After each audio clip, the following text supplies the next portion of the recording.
As an alternative to TCAdmin, Survival Servers is now offering a custom game server control panel. Let's check it out. Here's the order form. You can configure everything from your username, password, email, server location, slot limit, billing cycle, map and mod type. You can also choose to add custom server mods.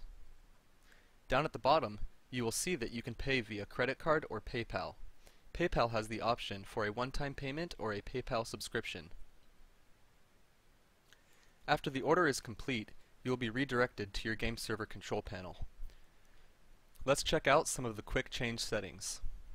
You can change your server location, for example, transferring from Dallas to Germany or Seattle to North Carolina. You can change the map type, hostname, Archon password, lock password, max ping limit, message of the day, time of the server, restart schedule, and the cool thing about the restart schedule is that it will actually give warnings to the players currently on your server. You can choose from 2 to 24 hours. Side chat, BattlEye, anti-hack. Let's go into a little bit more detail about the anti-hack. By checking the anti-hack box, you will see it expands the super ID, normal ID, and low ID. You can type in your UID here and then press the plus button to add more admins of one type. RMOD, third person view, crosshairs, nameplates, death messages, difficulty, and the vehicle limit. If I type in 75, the server will spawn up to 75 vehicles by pressing the Run Task button here. Alright, it looks like that's complete. Let's go into a little bit more detail about map changes. For example, changing from Trinaris version 1.7.7.1 to Trinaris version 1.803 will not wipe your database.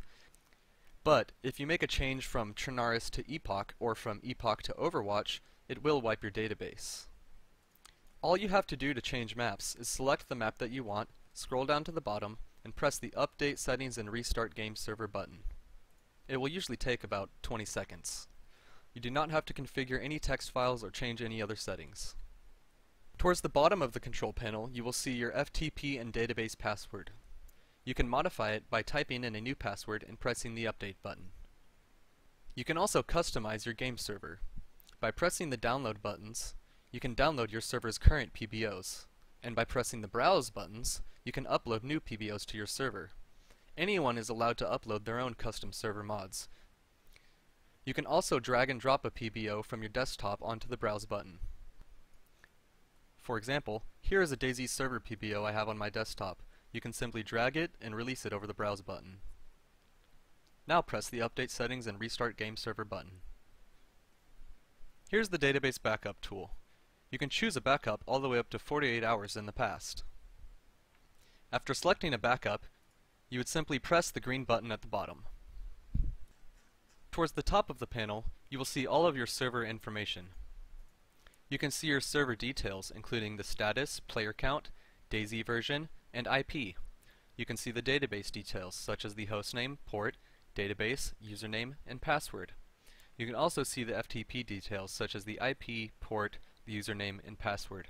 We recommend using a third-party FTP client such as WinSCP or FileZilla, but any third-party FTP client should function just fine. In order to start and stop your server, simply press these buttons here. To pay invoices, simply click on the Invoice tab here. To view your orders, simply click on the Orders tab here. You'll see your billing cycle and the next due date. To view your account information, click on My Account. You can change your password, cancel the server, and enable or disable automatic payments. To open the support panel, simply click on the support link here. To get back to your game server, press the Game Servers button. Then click on your server title. To open your server's map tool, simply click on the map icon here. You'll be able to see a live feed of vehicles and players on your server. Press the Live button. To add a vehicle, right-click on the map, select New Vehicle, or New Spawn Point. The difference would be a new spawn point will create a recurring vehicle spawn point. and every time you press the Run Task button, a vehicle will respawn there.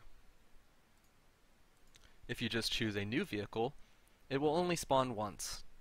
So let's try a new vehicle. And I'll just do an ATV to start things out. You can also spawn it repaired or unrepaired.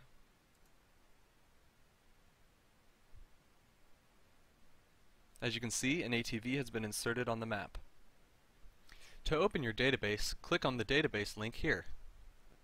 You'll see your database on the left-hand side. Click on the database with the 4 numbers at the end.